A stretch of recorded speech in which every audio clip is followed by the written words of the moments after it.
Bonjour. Il y a de cela quelques jours, on a posé une question à Donald Trump, président américain nouvellement élu dans son pays, les États-Unis d'Amérique. On a demandé, que pensez-vous de l'instabilité à l'est de la RDC?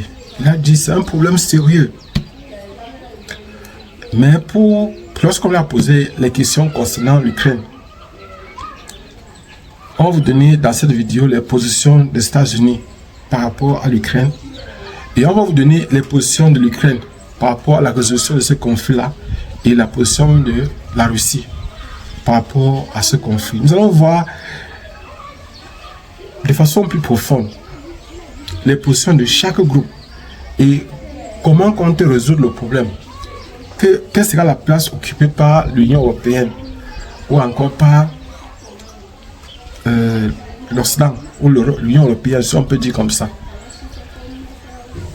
La guerre créée en Ukraine a commencé en 2022. En 2022, le président russe a envahi l'Ukraine. Mais ça n'a pas commencé en 2022. Le véritable problème, c'est quoi? C'est qu'il faut comprendre l'historique. Comment ça s'est passé pour que l'Ukraine se sépare de l'ancienne URSS. En 1991, l'ancienne URSS se disloque.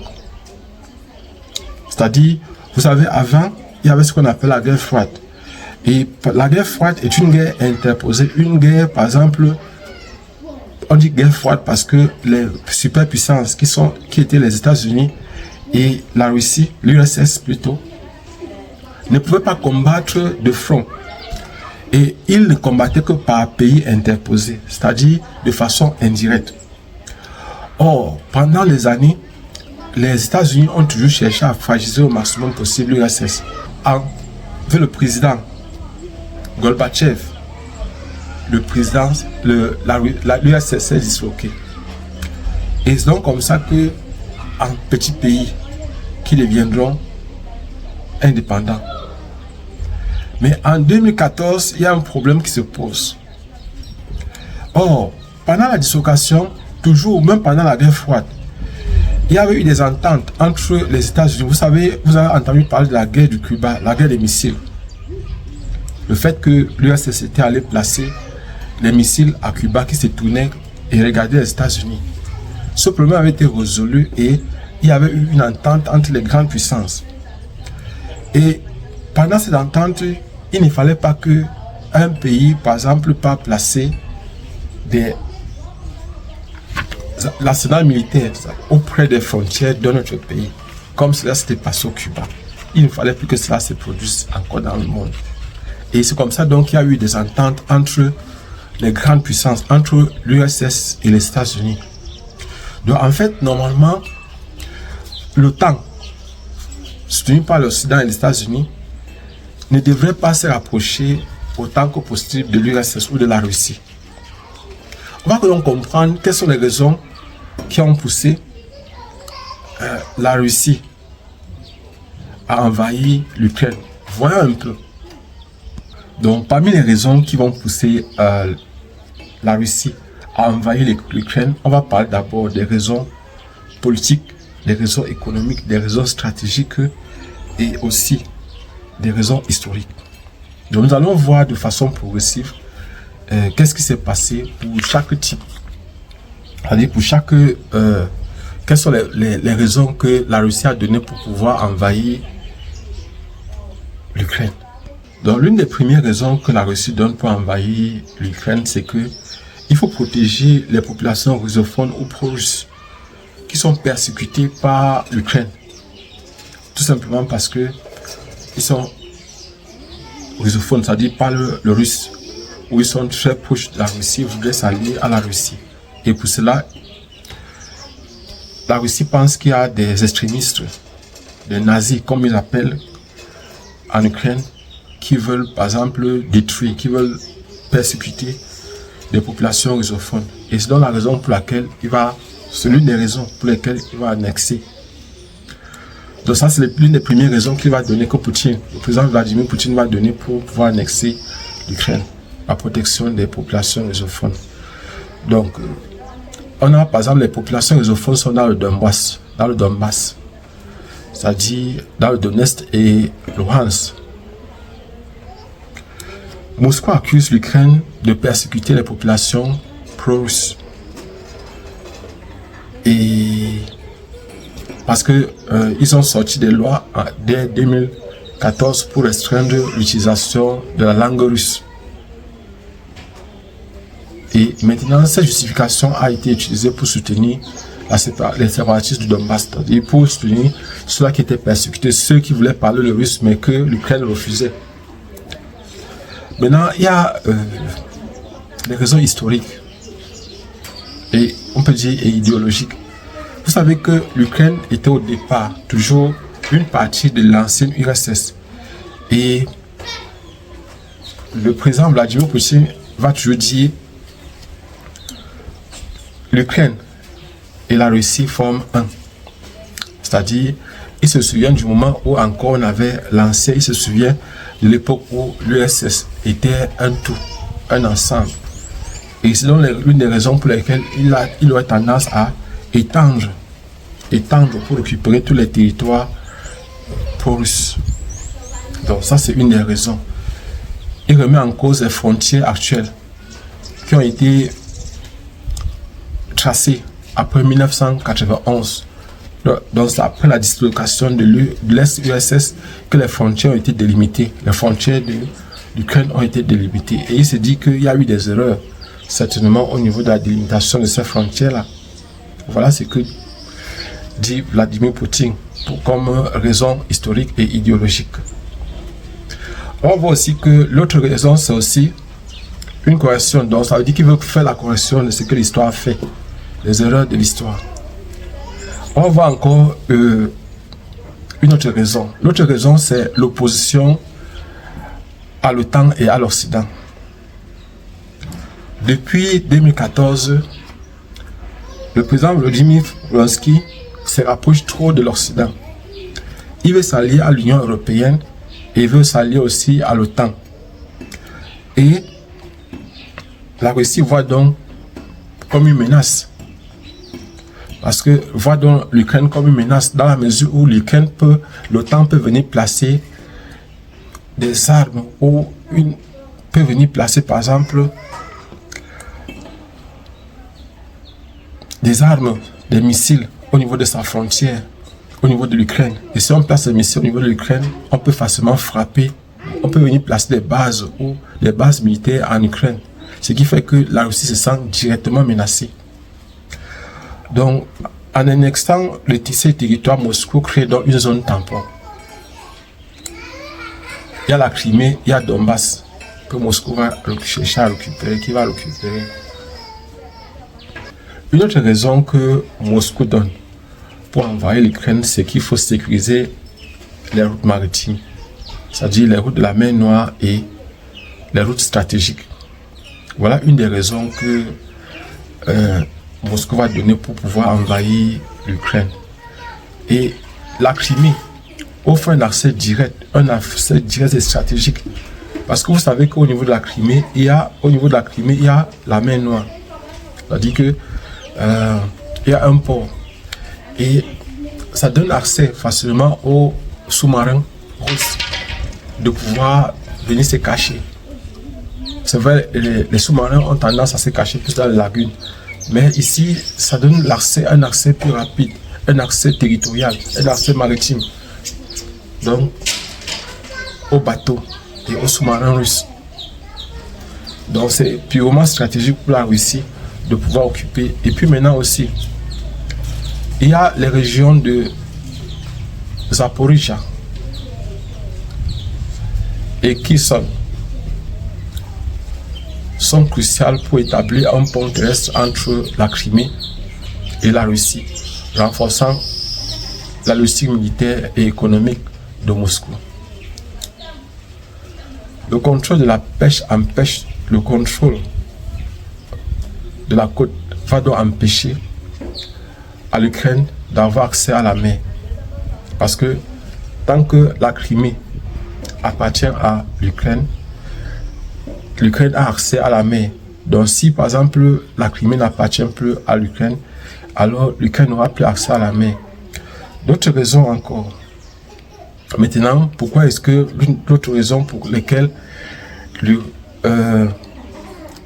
la Russie a envahi l'Ukraine sont des raisons d'ordre économique et énergétique.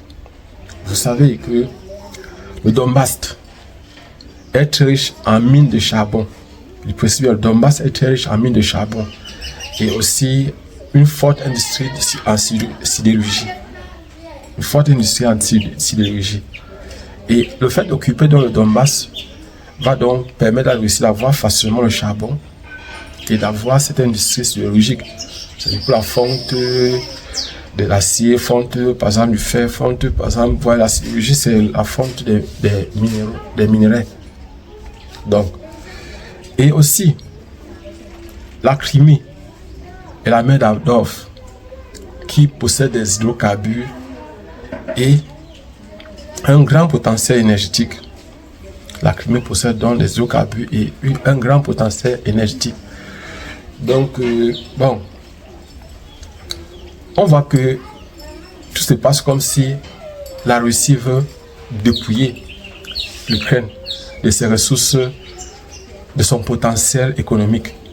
C'est-à-dire, si déjà son charbon, ses mines de charbon, ses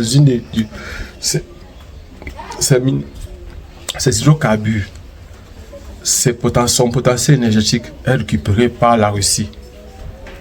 Ça veut dire que la Russie cherche à mettre l'Ukraine à genoux, cherche à faire en sorte que l'Ukraine ne puisse plus s'en sortir au plan économique. On pourra avoir cette impression-là. C'est l'impression que ça nous donne. Maintenant, l'une des dernières raisons pour lesquelles l'Ukraine est occupée par la Russie ou pour lesquelles la Russie occupe l'Ukraine, ce sont donc des raisons stratégiques à long terme. Ici, on va dire simplement que la Russie veut tester l'Union européenne, tester les pays occidentaux pour voir s'ils sont capables de l'empêcher d'occuper l'Ukraine. Ça, c'est une des premières raisons. Et si ces pays-là ne sont pas capables, la Russie peut voir si vous avez suivi, Poutine a toujours ses reminds, c'est-à-dire que cette pensée historique-là, qu'il faut qu'il réussisse à reconstituer l'URSS qui s'était disloqué. Et si par exemple on ne l'arrête pas, ça donne l'impression que s'il n'arrête pas, il pourra continuer en occupant d'autres pays tels que la Moldavie, la Géorgie. Parce que ce sont d'autres pays qui faisaient partie de l'ex-URSS et qui s'est disloqué en 1991 après la chute de la guerre froide. Dans la fin de la guerre froide. Donc, voilà donc quelques raisons que nous avons données. Voilà la naissance des problèmes, les raisons qui ont poussé la Russie à envahir l'Ukraine. On va donc voir maintenant les raisons qui ont poussé, par exemple, qu'est-ce que le président Donald Trump propose pour... Donc déjà, avant de voir la proposition de Donald Trump, voyons d'abord les propositions pour la Russie, pour qu'il y ait arrêt d'hostilité. On va voir aussi pour l'Ukraine, le président Zelensky, on va voir ce que lui propose pour l'arrêt des hostilités, l'arrêt de la guerre en Ukraine. On va donc voir les positions de chaque belligérant. Donc voici les propositions de la Russie. La Russie dit que pour qu'elle arrête les hostilités, pour qu'elle arrête la guerre, c'est-à-dire à la fin de la guerre, il faut que l'Ukraine reconnaisse que les territoires de la Crimée, du Donbass, Donetsk, Luhansk, Zaporizhia, Kherson, comme ce sont des territoires russes, qu'ils doivent reconnaître ça. De deux, l'Ukraine doit savoir que la neutralité doit être neutre. Ils ne doivent pas entrer dans l'Union européenne. Ça, ils ne doivent pas ni entrer dans l'OTAN, ni surtout l'OTAN. Ils ne doivent pas entrer dans l'OTAN. Parce que vous savez que l'OTAN, c'est l'organisation de l'Atlantide Nord. C'est une organisation militaire qui est là pour sécuriser les pays occidentaux. L'OTAN est né juste après la Deuxième Guerre mondiale. Donc, ça c'est la deuxième raison. il doit adopter un statut de neutre. Il doit il doit entrer dans aucune organisation, pas dans l'OTAN, il doit être neutre. Ça, c'est la deuxième condition. Troisième condition, il doit être démilitarisé toutes de certaines régions de l'Ukraine. C'est-à-dire, l'Ukraine doit être démilitarisée, doit réduire sa présence militaire près des nouvelles frontières russes. Il doit réduire sa présence militaire près des nouvelles frontières russes. Ça, c'est la troisième condition que la Russie donne. Quatrième condition, lever des sanctions occidentales contre les Russes, contre la Russie. Exige la levée des sanctions économiques imposées par l'Occident. Ça, c'est la quatrième condition. Cinquième condition, fin d'aide militaire occidentaux à l'Ukraine. On ne doit plus accorder de l'aide militaire à l'Ukraine. Voilà les 5 conditions, par exemple, que pose... On va se limiter à ces 5 conditions que pose la Russie pour arrêter les hostilités. Que si on va arrêter la guerre, voilà les 5 conditions. Si c'est respecté, non, il n'y a pas de problème. Maintenant, que propose donc l'Ukraine pour qu'on puisse arrêter la guerre? Donc, première condition pour l'Ukraine, c'est que on doit retourner aux frontières de l'Ukraine de 1991. C'est-à-dire lorsqu'il y a eu dislocation de l'URSS. Or, vous vous souvenez que le président Poutine a dit que les frontières ont été délimitées après 1991. Ce n'est pas en 1991 que les frontières ont été délimitées. Donc, c'était après. Ça, c'est les raisons historiques qu'on a vues tout à l'heure. Et ça, c'est une des premières raisons pour qu'il y ait la paix. Ça, c'est ce que propose Zelensky ou encore le président ukrainien. Y compris en ce qui concerne, c'est-à-dire et récupération des territoires occupés, comme le Donbass de la Crimée. Ils doivent récupérer leur territoire occupé, Donbass, Crimée, doit revenir à l'Ukraine. Ça, c'est ce que propose l'Ukraine. Poursuite des criminels de guerre. Il propose qu'on doit poursuivre tous les criminels de guerre russes, ceux qui ont participé au génocide, à tuer, au crime contre l'humanité, qui ont poussé la guerre à avoir lieu en Ukraine. Et l'autre proposition encore, c'est qu'il propose, Zelensky propose qu'il y ait des réparations, c'est-à-dire par rapport à la destruction, que par exemple la Russie doit reconstruire l'Ukraine qu'il a participé à détruire. Il doit réparer pour les hommes tués pendant la guerre. En troisième position, ils disent qu'on doit leur garantir l'entrée dans l'Union européenne et dans l'OTAN. Ça, c'est la troisième condition. Il doit avoir une garantie pour l'adhésion dans l'Union européenne et dans l'OTAN. Pardon. Et quatrième, j'ai déjà parlé de la réparation des guerres. Cinquième, donc maintenant, garantie de la sécurité internationale. C'est-à-dire qu'il y a un pays qui doit s'occuper de la sécurité de l'Ukraine contre les agressions futures. Voilà ce que propose l'Ukraine. Mais pour mieux comprendre ce problème-là, essayons de voir quelles étaient les frontières en 2014 ou avant 2014, en 2014 et après 2014. Comment ont évolué les frontières de l'Ukraine? Essayons de voir ça. Donc, avant 2014,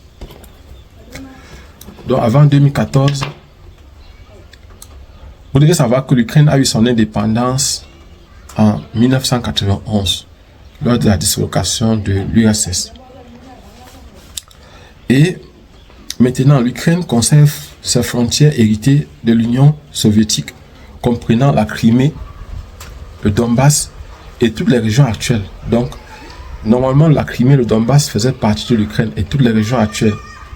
Je vais présenter une carte, vous allez voir cette carte-là.